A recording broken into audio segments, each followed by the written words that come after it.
Doesn't seem to be a day where, of course, the former royal Prince Harry lashes out at his former family, a once close, loving and, of course, caring and sharing family. And then, of course, it all went wrong rather dramatically, seemingly very quickly.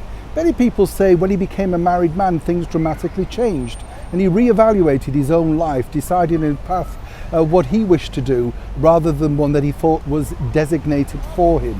But now, this particular scenario has created an even wider berth between the once very close and loving royal brothers. As ever, let me explain.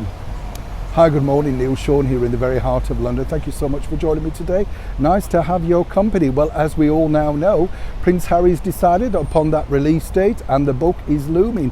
It's interesting to note as well that I've been told by a very good source close to the ex-royal couple that Harry will only feel comfortable now doing interviews alongside his wife Meghan Markle, so that would give speculation as to what's inside the book. Now, despite what people are saying, truly no one knows the contents. It could be very much a lame joke or it could be sensationalized, you know.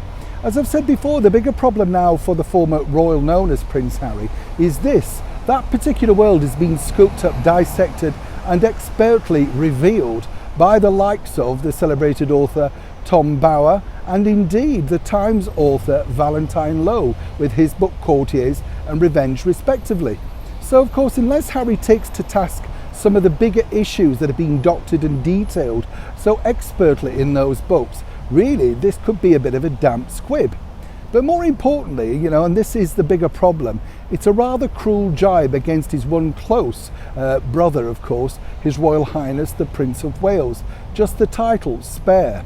This really is a personal dig against Prince William because, according to a very good source, this was the jokey title that he was given by his late mother, Princess Diana.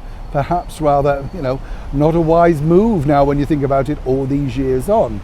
But the idea really was because, you know, a lot of people said, well, what should you call it?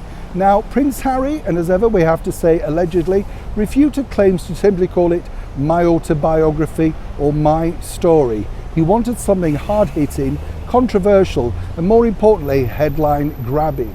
Well, he's managed that, but of course, once the contents of the book have been sold to a serialization deal, and we kind of hear the very best juicy bits, this particular book is at £25 to £28 over here in the United Kingdom. That's a very costly amount for a hardback in a cost of living crisis. Now, people are already joking that this book will very quickly find its way into the pound and dollar stores. And seemingly, you know, it really could. However, with Penguin Random House, they have a deal where they refuse to sell to discount retailers. If you note, of course, you can never find a copy in those stores of Meghan Markle's children's book, we believe, called The Bench. They simply take them all back and either pulp them or burn them, allegedly. Moving forward though for Prince Harry, doesn't it seem rather cruel to attack your brother once again, literally in public, with a simple title, and more so than ever, make it very difficult moving forward for your father, who really has to concentrate on his coronation in the spring of next year? This could have been a great time to cement family reunion, but more importantly, at least tone down some of the rhetoric that so far has been pushed forward. As for Prince Harry, apparently we're told this is just the start of the publicity onslaught.